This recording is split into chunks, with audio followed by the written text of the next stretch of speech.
First of all, I'd like to thank the team, especially this little girl.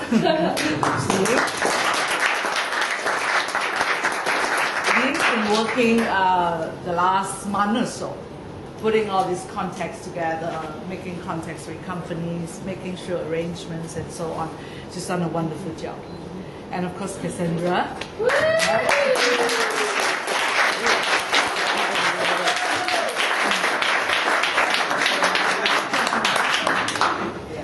And of course, Pat. Pat she's done a wonderful job recording this on both photos as well as videos. We will edit them, enhance the photos, take away the red eyes, and then we will print a CD and then send you. Okay? Thank you. Yeah. All right. So this is going to be our last morning, and I'd like to do a kind of a wrap up, and then perhaps think through with you, taking the experience and the observations and so on, and perhaps we could look at what is the next steps going forward for China. And of course, everyone is now talking about sustainability towards a sustainable China. I mean, you have looked at so many things, the way the economy grew, urbanization, a lot of the aspirational projects like the Olympics, like the Expo 2010, sometimes have also turned out to be trophy projects. The leadership somehow lost sight of some of the more important priorities. So how is this country going to maintain this balancing act going forward? So I've summarized for you some of the issues on sustainable China. The computer is a little slow, huh? Okay. There are altogether 5, I think, in my opinion, 5 important, let's go back there. Okay, 5 very important issues we have to look at. That is leadership and vision, the development model. China talks about building the market economy with Chinese characteristics. Do we know what it is? 1.3 billion people all want a good life. Is that possible? Is that feasible? I'll give you the slide so you don't have to worry about copying them. The resources, China's own resources, resources from the world, energy, environment, and how could we deliver prosperity to all. And while China is so obsessed with its own internal development, what about China's role in the world, China's global responsibilities? 30 years, the reform started 1979, 2008, right? We're just celebrating 30 years of reform and opening. What has changed? I picked up this picture, which I thought was quite interesting. 1978, you see the boys and girls dating. There's a gap between them. Okay, and 2005, this picture was taken. I'm not sure whether it's the same place, but during Christmas. So that has changed. Okay. So first of all, let's take a look at the leadership. China, for centuries, this country is a land where the rule of man dominates, or rather reigns. It is the emperor, it's the leader. Even today, in companies, in our own setup, subordinates or staff, they respond to the top leadership. So we really have to bear in mind, this is a rule of man as versus the rule of system, or rule of law in the West. And this is very much in the cultural DNA of the people. So it's not going to change that easily. That is why foreigners coming to China to operate, they talk about guanxi, relationship, cultivating the relationship. It's a very cultural thing. Okay? And every leader, when he comes in, he brings with him his own vision and his own agenda. I know for many of you, this is the first time to China. You will have opportunity to come back again. And the next time when you come back, and if you were to connect the sites that you see with history, you will find that every time when there's a new dynasty, when there's a new emperor, they will build new structures. Some of them even undo what the past emperor has done. Okay, so we got to bear in mind that in your handbook, we actually listed for you in the last 30 years, when we first started off with Deng Xiaoping, he started the reform and the opening in the southern part of China. That was called the Pearl River Delta, right? The area around Guangdong, Shenzhen, and Hong Kong. There was 14 cities in the Pearl River Delta where there was a lot of labor-intensive industries. Why did Deng Xiaoping chose the south of China to start the reform? In Chinese society, we have a saying, because they were not very sure whether bringing in capitalism was something really good, and this is such a large country, and the country had previous experience of humiliation by foreigners. So the best thing to do was to go the furthest away, and when you are furthest away from Beijing, you also will not have so much interference from the central government. So we have a saying that goes this way: the mountains are high and the emperors are far away. So now, anybody coming into China, they know if you want to do something more innovative, try to stay as far away from the seat of government. So Deng Xiaoping's time was the south, and started off with manufacturing, foreign direct investment, and then the reform continued and Jiang Zemin took over. Jiang Zemin and Zhu Rongji took over. Now, as you know, Jiang Zemin is the Shanghai gang, they call it. Jiang Zemin used to be the mayor of Shanghai. So then the reform moved up to the north, to where we are now, called the Yangtze River Delta. And Shanghai is called the Dragon Head. Pudong actually started very late. Pudong was started only in 1990, right? So it is this whole area, Yangtze River Delta with Suzhou, 16 cities in this whole area. Very important. Now, the present leadership, they're moving from one man to the team and gradually to collective leadership.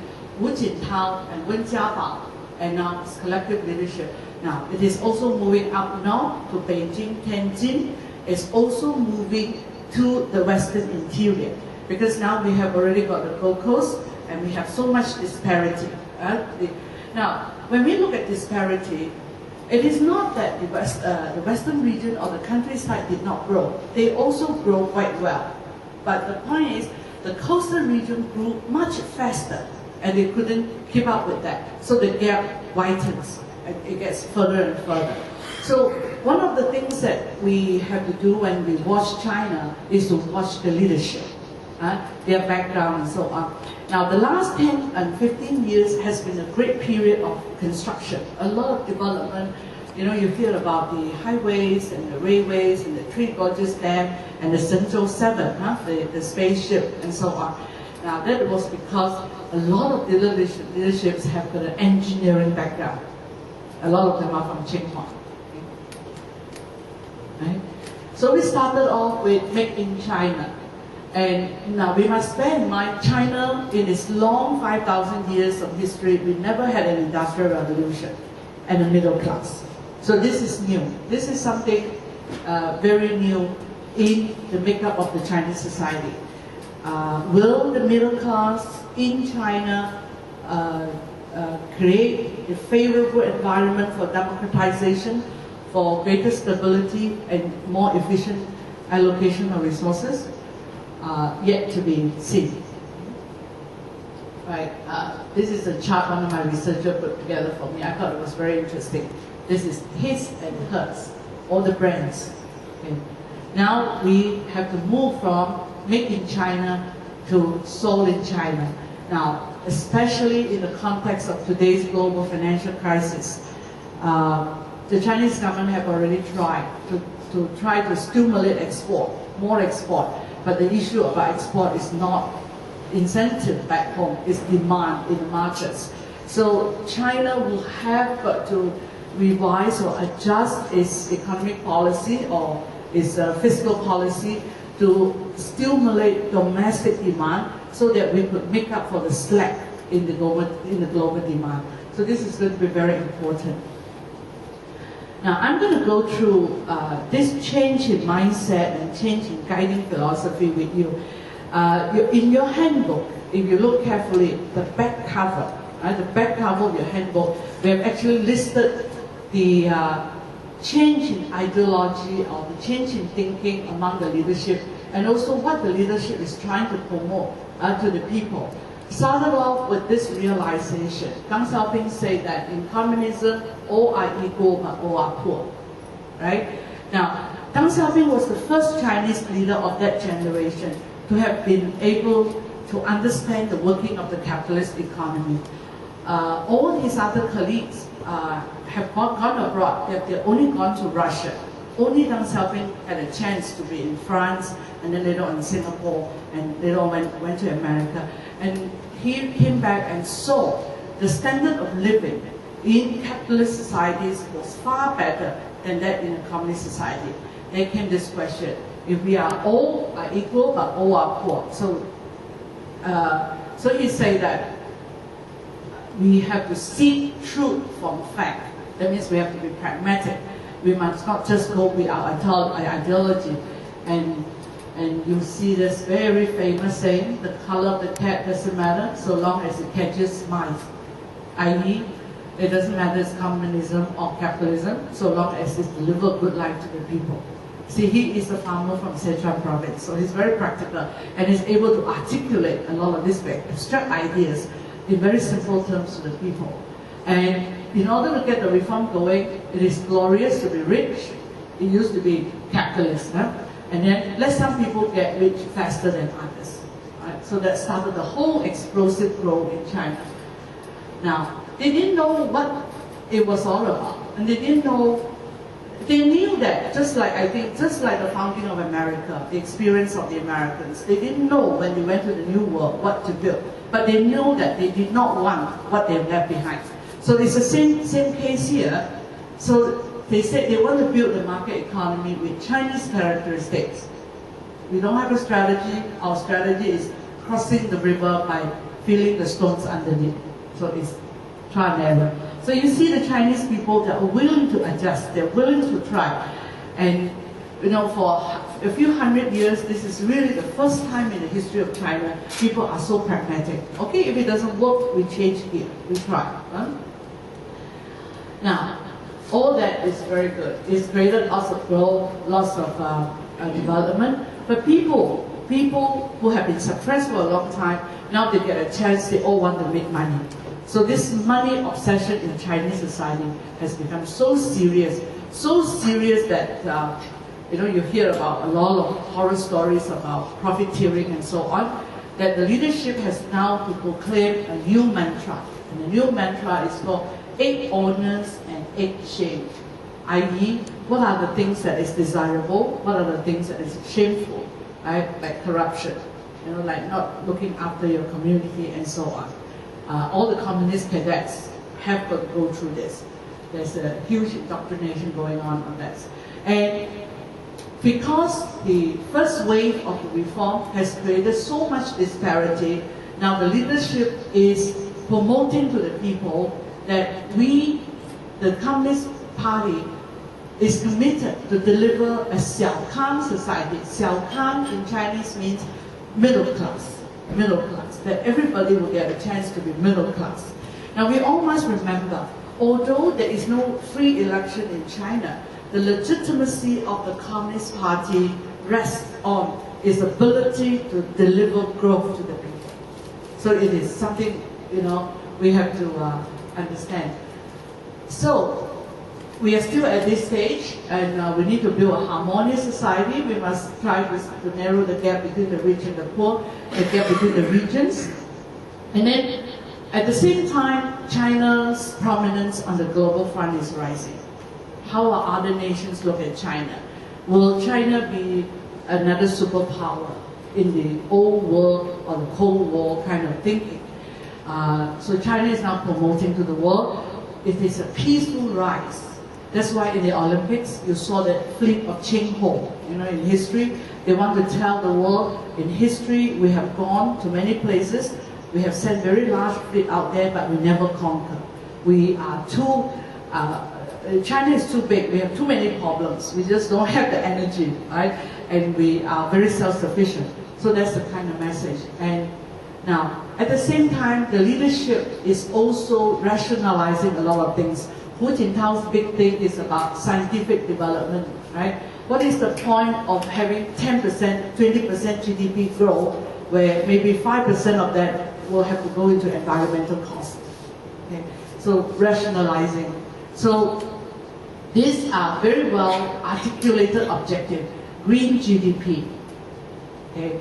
Now, the leadership at the provinces and the counties, they are all measured by GDP growth. You know, like we go to SIP, the SIP mayor and so on, their performance is measured by the GDP performance of their particular administrative region. But now the government tells to them, yes, you can grow, you can keep taking the land from the farmers, turn them into industries. However, you must also keep your eye on the energy use. So you can grow, but you must cut energy by 20%. You must also cut waste. Now, up to today, this has been going on for 5 years already, but they've been missing this target, right? But so you get all the right talks, but it is not so easy to implement on the ground. So you see, this is a very aspirational society. Chinese people never talk about, you know, that a common person and any individual person could have your own dream. Now you see this in the vocabulary, you see this in the media, and of course that is also articulated in the Olympics, that one world, one dream. Right?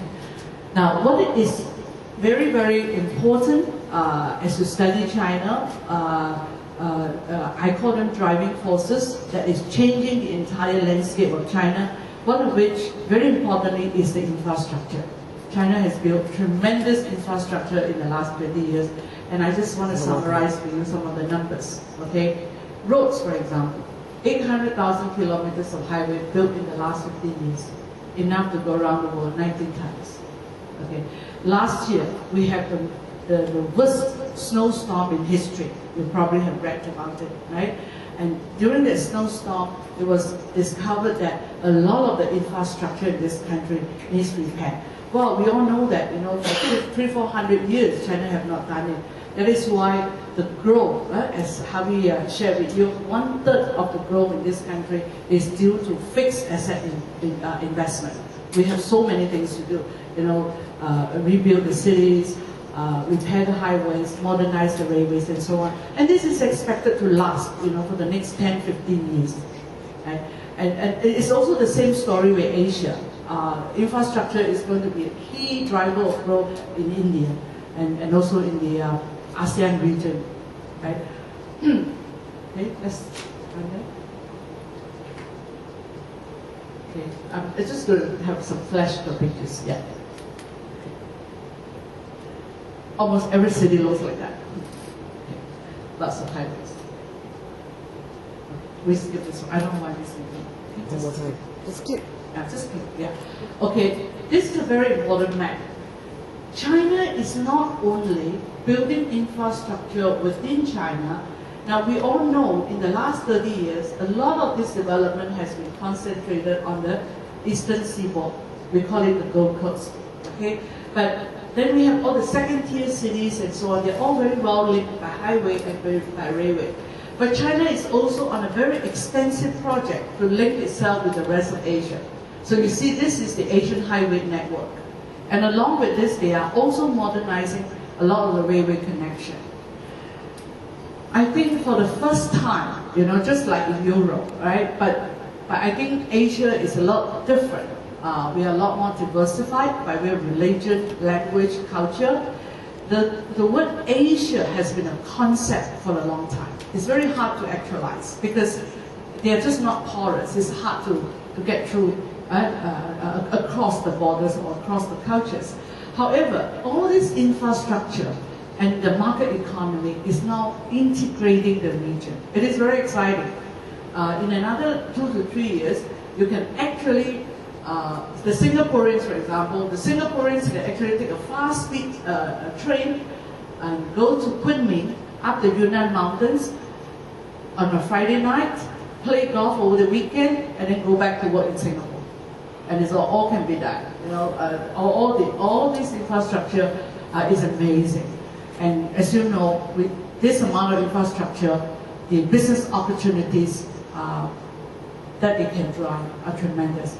Already, you see budget hotels are springing up all over China.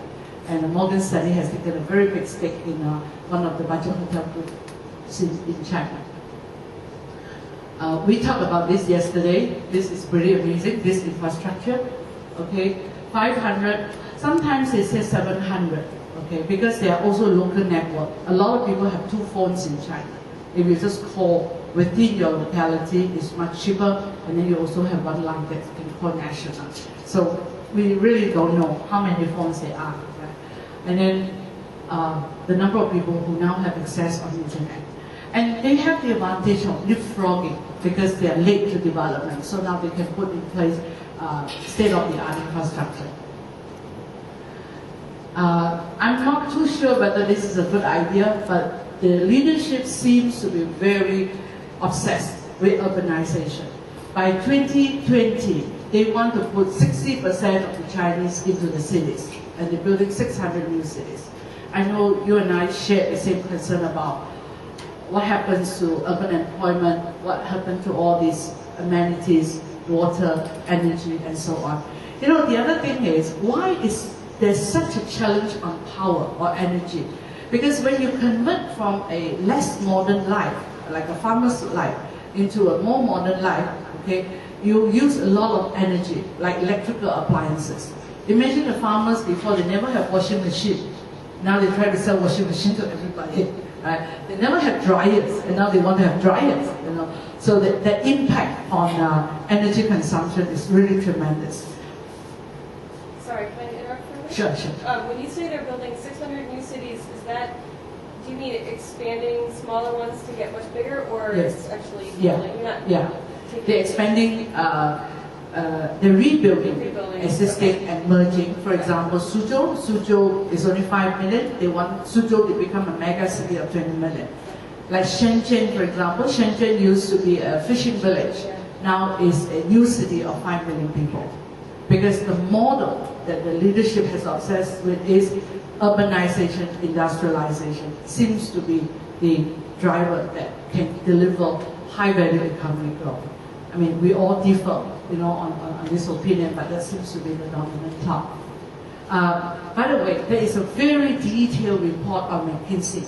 McKinsey has done a very detailed report on China's urbanization and fantastic charts there. So you may want to check it out, right? But my issue with the McKinsey report is it seems to be a linear projection. Right? That is, you know, you assume things will not change and there won't be any risk or any accidents, and things will just go on like that. But nevertheless, the bright lights in Shanghai is an inspiration to many other cities. We're just going to show you some flash of pictures. You notice tremendous hardware development.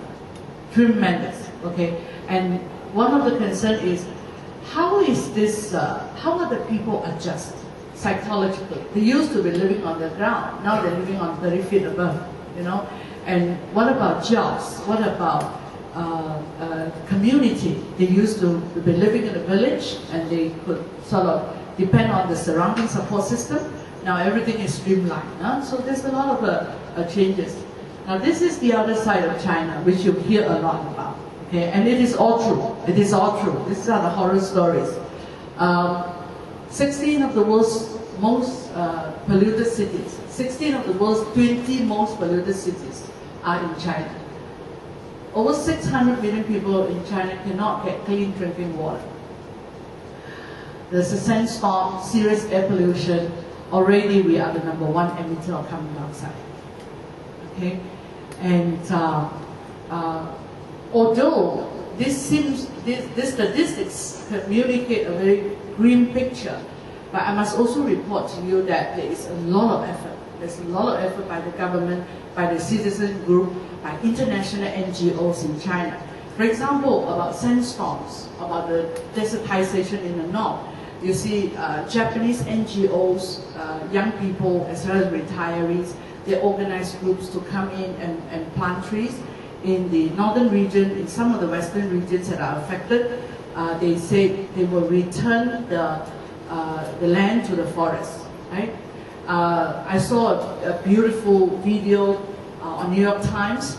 They documented how the Yellow Plateau, the Huanghe Basin, it used to be all planted with trees. It was a forested area, but now it's all gone. Right? But people are going back there to plant trees, and I think with this sustained effort, perhaps 20 years, 30 years, we may be able to repair the ecology.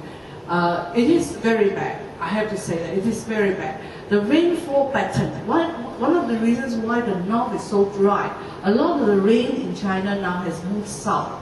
Beijing and the northern areas are not getting the rain. So I don't know whether Jingwei showed you a precipitation map. It's very, very important. One of the industrialists from Taiwan, when he wanted to relocate his industry to China, that was the first thing he looked at, the precipitation map of China. Because without water, there ain't going to be value. So these are some of the pretty serious issues. Okay, we look at this. You probably know this ratio. The Gini coefficient, Gini coefficient by the World Bank that measures disparity, income disparity. Let's look at the map. Let's look at the map. The next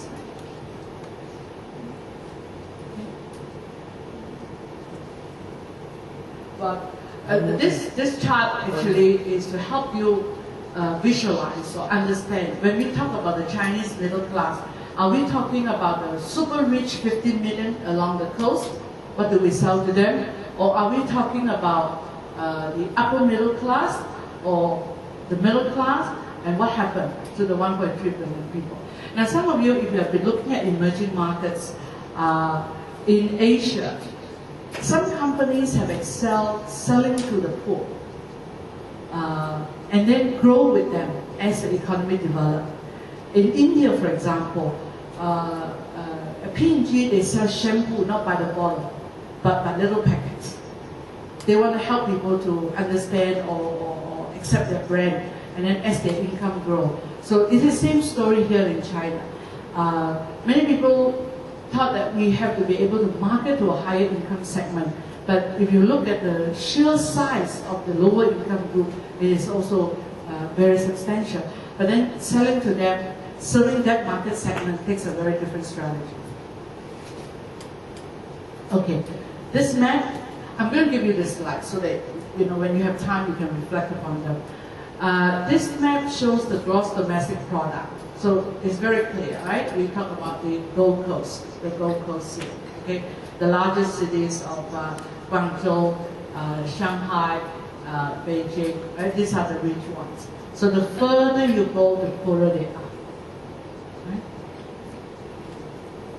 Okay, now then we look at the second tier cities. Now already, the first tier cities like Dongguan, Xiamen, Shanghai, Beijing, these are quite saturated. If anyone who is still talking about a market entry strategy for China, I think it's late. I think China's boom, we are moving into a 2.0 version. So if anyone who is interested to be in China and is not in China, is probably quite late. Right? And now, the newcomers, people who still want to have a piece of the action in China, they are not looking at the coastal regions because it is expensive, it is competitive. It is not just, for example, American companies are here. It is the whole world, the European companies. The last 20, 30 years, you may wonder why this attraction of China. really, it is not just because it is a huge market or it is booming or it's on an upward trend. But the fact is that there aren't very many good investment opportunities elsewhere in the world. So that's also one of the reasons that is driving people into China, right? So now people are moving to the second-tier cities. Those marked in red are the second-tier cities, and they are fast becoming very important cities. Right? Now this is another graphical presentation to show you the rural-urban income disparity. You can see this whole patch. China is very, very big. But actually, we talk about, if we were to draw a line here, right, we were to draw a line from this tip to this point, 80% of the Chinese population are concentrated along the eastern seaboard, the eastern region. Okay? And it is not easy to manage because those people who have fell through the cracks, their survival are being threatened. Survival being threatened by rising inflation as well as by the quality of the environment, like the pollution. The industries has polluted the water and that affects farming and so on. So there are a very large number of protests and uprisings, and the internet has also helped people to raise their voice. Okay. Right, so this is just a shot of a young person. Three pains, the three pains of the common Chinese person. It used to be they could depend on the state to look after them for healthcare, for education, and for housing. No more. Now the market economy, you have to fend for yourself. And I think Mr. Chen gave you the example. Middle class needs 100 years to be able to afford a house. Those are real issues. Those are real issues. And we are making adjustment. And of course the value system, the value, new party mantra. Now we have to go back to the people. We have been able to help some people to get rich faster. Now we must let this wealth be shared by the rest of the people in order to ensure the stability of Chinese society. Democracy is a good thing. 2 years ago, they sanctioned this article. This article was published in mainstream Chinese media. They're beginning to explore this idea. How do we actually go about changing our political system? It will be a very slow process. At this point in time, a lot of societies in Asia are actually asking questions about the democratic system, whether it really works, whether it's that efficient. Now, Taiwan is a very important example for China. 10 years ago, Taiwan could switch from the ruling party, Kuomintang, to an opposition party, and then now it swings back to the Kuomintang, to the ruling party. You see, the rotation of parties, the peaceful rotation of parties, the transfer of power, these are very new in Chinese society. Okay. So we're beginning to develop that. And how do we develop the checks and balances? Now, you know, Taiwan is also a negative example because Chen Shui-bian, the former president, who hates the opposition party, when he took over, he promised clean government, he promised development, and so on. But today, it turned out to be the most corrupted of all officials. And you must have read about the money laundering that the Chen family were involved in. So, Asians knew that, or Chinese people knew that it is very risky to look to one-man rule, for example, the emperor or the Communist Party.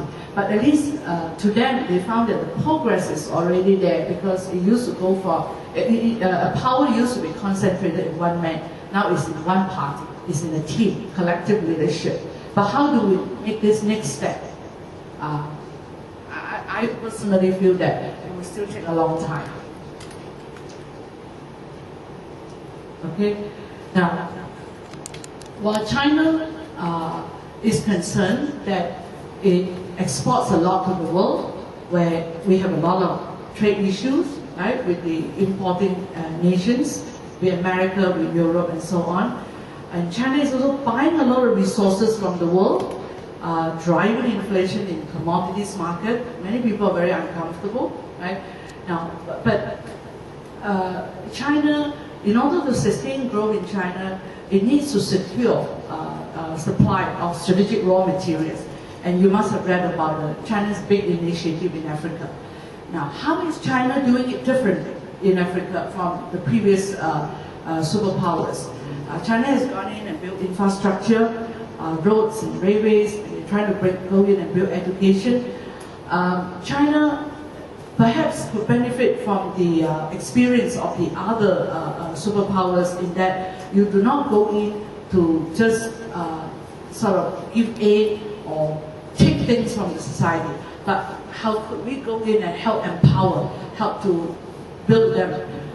Chinese society is very strong on self-reliance. You know, Chinese families, even very rich families, they don't really believe in giving a lot of things or leaving a lot of things behind for their children, because they find that if you give them a lot of wealth, they actually don't get to develop, they don't get to grow. So the jury is still out there. We'll see how those things will play out, right? China is telling the world we want to rise by soft power. What do we mean by soft power? Culture, right? And you see some exciting things. For example, they exporting Shaolin, and we've seen the very aspirational event of the Beijing Olympics. Some of you call it the largest coming out party.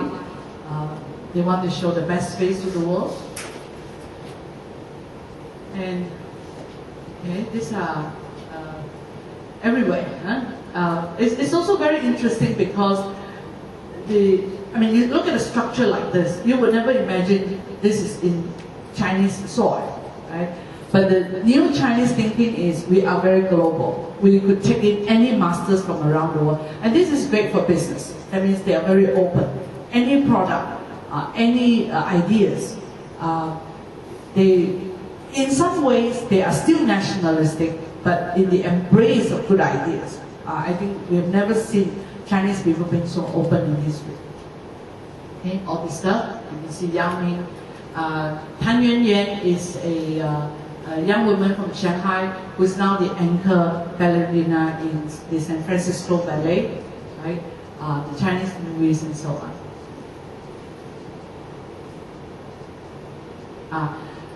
Some of you may have seen her work. Vivian Tam is a Chinese designer. She's bringing back a lot of elements, Chinese elements in fashion. That's creating quite a bit of value for her.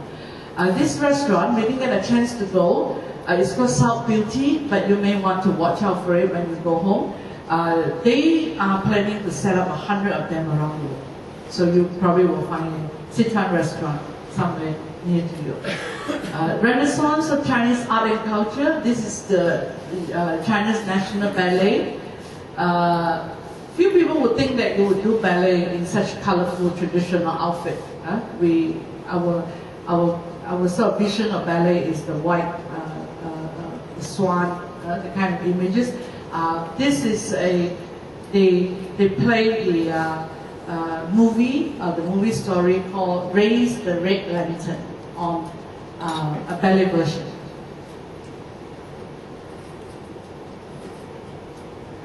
It's very colorful. You would have seen that in Olympics, isn't it? It's so colorful. Huh?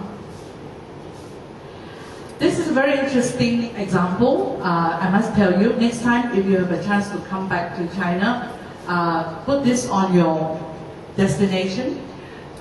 This is in Yangshuo in Guangxi province. It's out the Guilin Mountains. This area is famous for its folk songs. Lots of minority people. The women and the men sing and dance. What the entrepreneur did, the Chinese producer did, was they actually created a stage on the river. During daytime, ships pass, boats pass. Okay, it is still a living river where they use it. But at night, they have this floating stage that come up, and then they choreograph a fantastic live show that involves something like 600 performers. And these are not professionals. These are all amateur. These are all farmers and fishermen. The farmers, they probably make about 1,200 renminbi a month. And then at night, they will do what they do very well, sing and dance, and then make another 1,200 a month. So the culture, bringing back the culture, has created tremendous economic value. And this show called Impression Liu Sanjie, if you can see a version of it on YouTube. It's Impressions Liu Sanjie. It's now to its third year. It's now bringing in a ticket revenue of over 200 million renminbi. It's a fantastic project that builds on the cultural asset of the region. Okay, Mandarin. Many people are taking up Mandarin all over the world. In Europe, I think London has now listed Mandarin as a foreign language on par with other European languages. So people would like the younger generation be able to engage China better. Okay, going forward, this is a line I will leave with you. The future for China, the new rate has to be green. It has to be green. I don't think there's any other way. And I think there's a tremendous opportunity for Western companies here to help China as well as to help the world. Because, I mean, we could imagine and say that the opportunities are enormous, but I can't think of the challenges, isn't it, right? So we have to look at how do we develop alternative energy, how do we do fuel efficient buildings, in public transportation, LED lights. This is very exciting. China is quite big into the LED lights, the light emitting diode, which only consume 10% of electricity. There's a study that says that if we turn all the lights in China into LED, we don't have to build the 3 gorges dam. So it is that kind of breakthrough technology that we must use. And Chinese government has that objective. Cities and provinces, they have set goals to turn their street lights and the lights of buildings all into LED. So those are good news. So I shall leave this last slide here with you. We changed from Deng Xiaoping's original code of whether it's black cat or white cat. It doesn't matter which color the cat, so long it catches the mice. But now we must catch a green mice. It has to be a green mice. It has to be environmentally. Okay, I thank you all. I hope you will. I mean, you guys done a lot. A week, you know, you have really packed in a lot, and we have enjoyed you. And I hope this program will help you begin your journey to discover China. Thank you.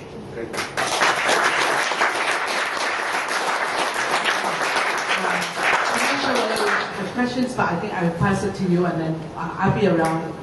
There's further questions. Yeah. Okay. I probably don't need this, but I'm tired and losing steam.